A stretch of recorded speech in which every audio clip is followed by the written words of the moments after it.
decir su nombre completo? Sí, como no, mi nombre es Rogelio Mirazo Román y soy papá de Abril Mirazo Alderete. Mucho gusto.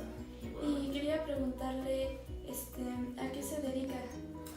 yo estudié economía en la Universidad Veracruzana y algunos años después estudié una maestría en el IPADE en dirección de empresas.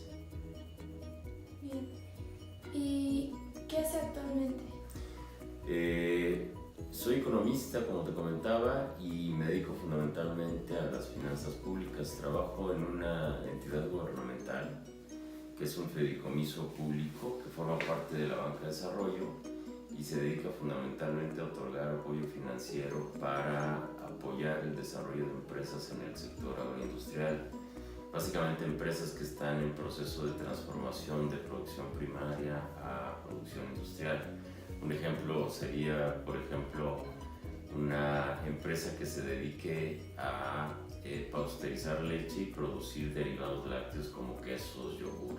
Ese tipo de empresas son las que nosotros financiamos a través de capital de riesgo. No les otorgamos crédito, hacemos una aportación accionaria a la empresa, nos convertimos en socios de la empresa y al cabo del tiempo, dependiendo del proyecto, en unos 5 o 7 años, vendemos nuestra participación accionaria y se quedan los propietarios originales de la empresa ya con todo el paquete accionario. Básicamente a eso nos dedicamos.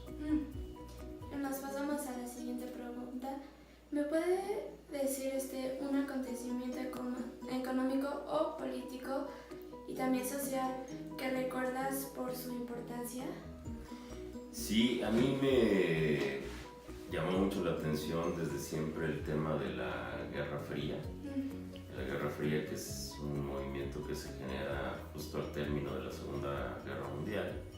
Y lo tengo muy presente porque prácticamente 1 o 2 años después de que terminó ese periodo en la historia del mundial de la Guerra Fría, nació mi primer hijo, se llama Rogelio.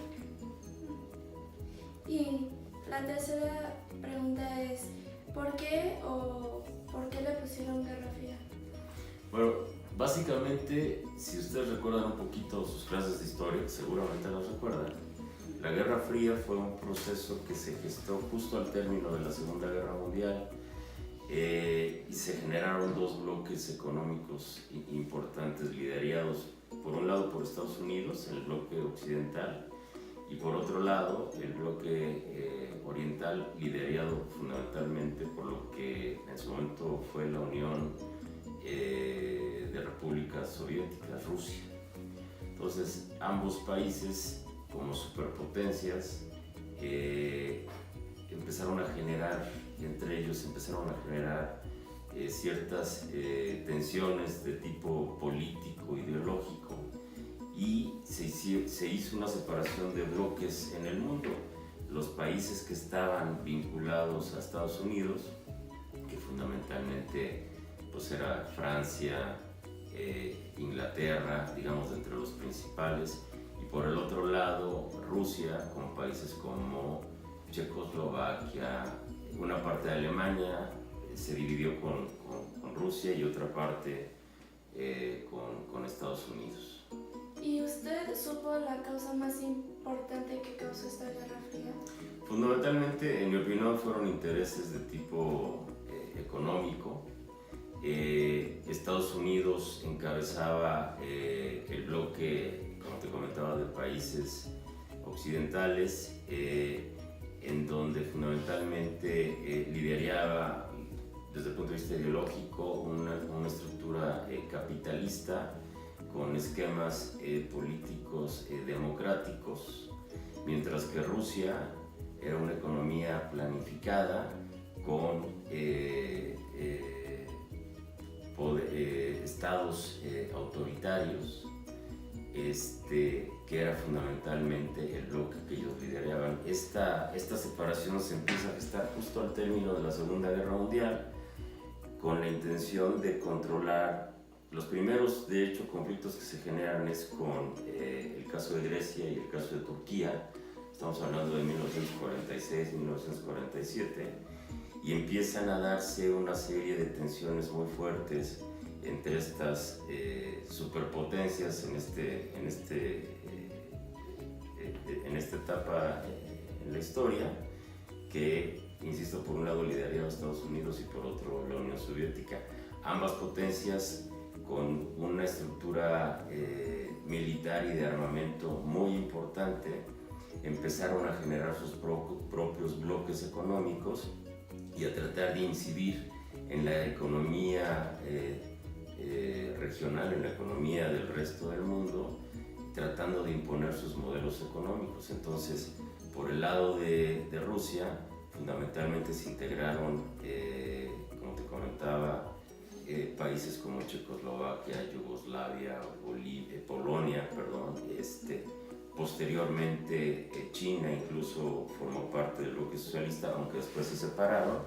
Y por el lado de Estados Unidos, fundamentalmente era Canadá, muchos de los países de la región latinoamericana,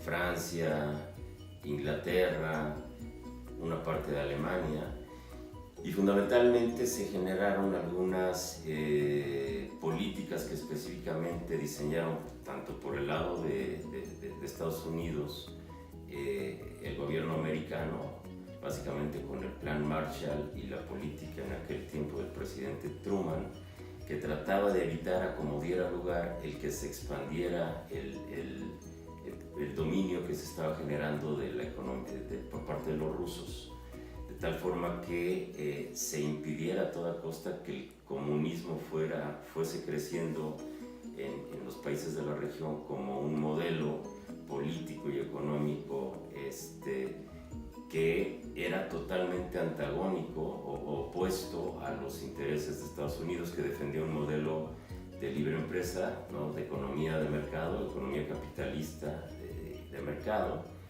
Y a través de estas políticas, tanto del Plan Marshall como de la política del presidente Truman en aquel tiempo, estamos hablando de 1947, 1950,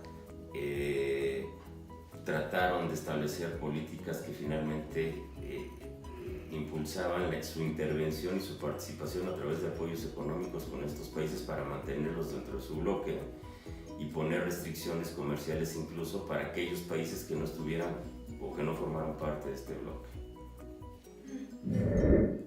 ¿Por qué fue tan importante para los Estados Unidos y Rusia esta política?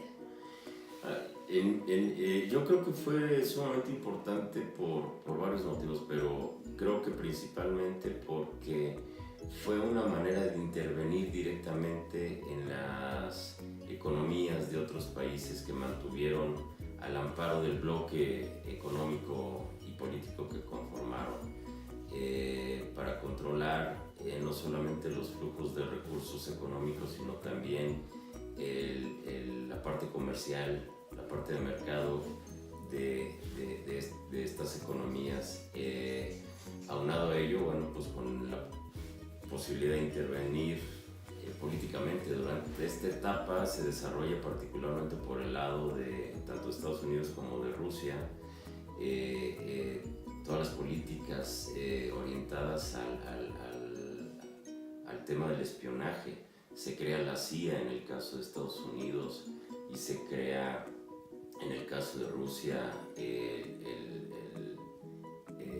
lo propio en una organización vinculada pues con temas de espionaje, y que tenía como propósito el buscar que los países que formaban parte tanto del bloque capitalista como del bloque comunista pues no salieran de ese proceso de control, incluso interviniendo directamente, financiando golpes de Estado o guerras de tipo regional. Hay en diferentes etapas se dan este tipo de conflictos con intervención o con el apoyo ya sea de Estados Unidos o de Rusia.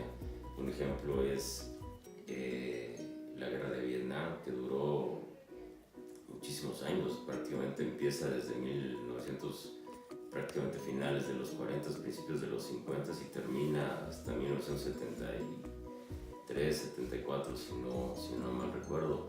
Lo mismo pasó en Corea, pasó también en Cuba, ¿no? Hubo un conflicto muy fuerte que estuvo a punto de generar una tercera guerra mundial, precisamente por el control de Cuba, que en este caso formaba parte del bloque comunista. Y la intención de Estados Unidos evidentemente era que Cuba dejara de estar controlada por los intereses soviéticos. Continuando con la pregunta 6, ¿qué significó o implicó para el resto del mundo esta guerra?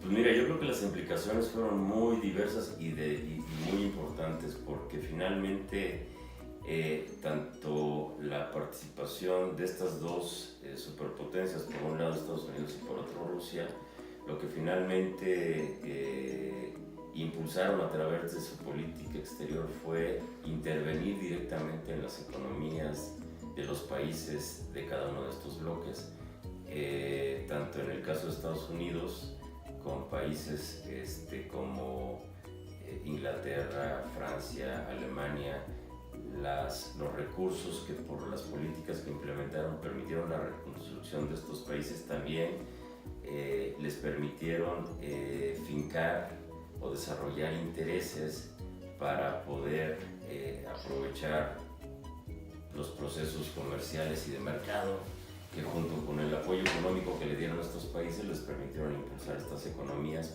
siendo fundamentalmente abastecedor no solo de recursos, sino también de mercancías Estados Unidos en estos países. Pero lo mismo hizo Rusia con las economías de Europa del Este, ¿no?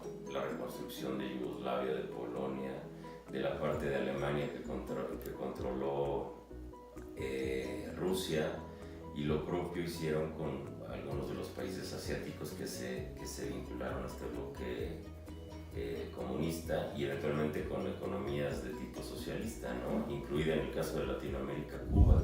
En tu opinión, ¿fue una política correcta de los Estados Unidos y Rusia? Yo creo que para los intereses tanto de Estados Unidos como de Rusia sí fue una política adecuada, porque me parece que el trasfondo de todo esto es la intervención que querían hacer en estas economías para impulsar su modelo de expansión económica.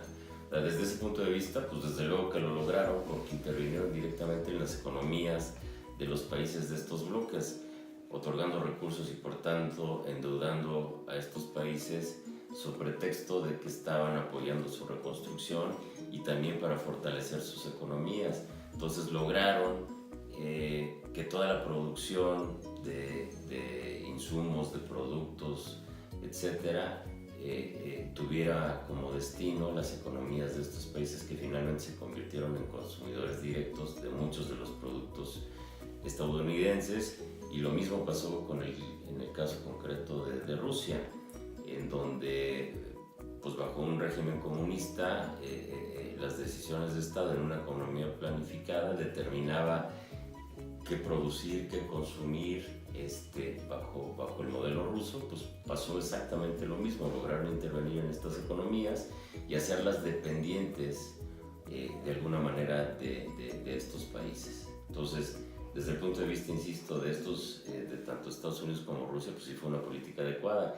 No necesariamente se traduce en los mismos términos desde el punto de vista de los países que se fueron sujetos a este control económico y político de Estados Unidos y de Rusia. Ya veo. A ver, ¿por qué te resultó a ti tan importante este periodo histórico? Bueno, primero porque me tocó, pues, de alguna manera conocer muchos de estos acontecimientos en mi época de estudiante, de adolescente, como la edad más o menos de ustedes. Y segundo porque finalmente fue parte de los acontecimientos que cotidianamente se estuvieron presentando en esa época histórica. Es decir, yo recuerdo en mi juventud, en mi adolescencia y hace un poco en mi etapa adulta, pues muchas de las políticas que generaron particularmente del lado de Estados Unidos, y mucha de la propaganda que había para hacer notar que el comunismo era nocivo, que era algo que debía combatirse, y lo mismo pasaba con el bloque comunista. Decía lo mismo del modelo capitalista, ¿no? Que lideró Estados Unidos, en donde bueno, se ponían ejemplos muy drásticos de cómo se iba degradando la economía de los países capitalistas. Lo cierto es que al final del día, pues esto fue un proceso histórico que me tocó vivir y que lo tengo muy presente precisamente porque había propaganda diversa. No sé si ustedes recuerdan, por ejemplo, porque ahora está en los cómics, el Capitán América. El Capitán América fue parte de esta propaganda que se hacía por parte de Estados Unidos para... era el superhéroe que lideraba las batallas para combatir el comunismo y defender la libertad de los países, de los americanos en particular. Ese tipo de propaganda se daban en esos tiempos. Empezó la carrera armamentista y luego esa carrera armamentista también se trasladó a la carrera espacial. Los primeros viajes a la Luna, tanto de Estados Unidos como de cosmonautas rusos, fue una competencia que venía dándose a ver quién llegaba primero a la Luna. Lo mismo hacía Rusia. Estados Unidos desarrolla la bomba de hidrógeno, posteriormente lo hace Rusia. Insisto, el tema del desarrollo de satélites para empezar a dominar el espacio. La tecnología fue evolucionando y mucho fue en función de defender estos intereses de estos dos bloques para mantener bajo la amenaza de evitar una guerra, el que todos los países pues de alguna manera aceptaran mantenerse dentro del bloque de control de cada uno de estos países. Entonces, pues era lo que en esta época, en esta etapa histórica, pues fue lo que me tocó vivir y conocer. ¿Por qué relacionas este evento histórico con el nacimiento del hermano de Abril? Bueno, Rogelio, mi hijo, nace en 1993 y prácticamente el fin de la Guerra Fría fue en 1991. Entonces, en 1991 desaparece la Unión Soviética, desaparece Rusia y se genera un proceso que en el caso de los rusos se denominó perestroika, que era una modificación total de su esquema económico, ideológico y político, y con la desaparición, primero con la caída del muro de Berlín en 1991, que quitó pues literalmente un muro que dividió a Alemania, que fue la que perdió la Segunda Guerra Mundial. Se cae, se tira este muro, y tengo muy presente esta imagen porque, bueno, pues fue un evento que muy particular, porque terminó todo un proceso ahí de control y de sumisión de países como Alemania. ¿Qué imagen de la Guerra Fría es la que más fresca tienes en la memoria? Es la que mencionas, ¿verdad? Justo lo que te acabo de mencionar, ¿no? La caída del muro de Berlín, yo creo que es una imagen emblemática del proceso de término de la Guerra Fría y después pues del pacto que se hace en aquel tiempo los presidentes por parte de Estados Unidos fue Donald Reagan, si no me falla la memoria, y por el lado de Rusia fue Gorbachev. Entonces se reúnen, hay un pacto en Estados Unidos y finalmente con ello también desaparece Rusia y es el fin de esa Guerra Fría, ¿no? Gracias.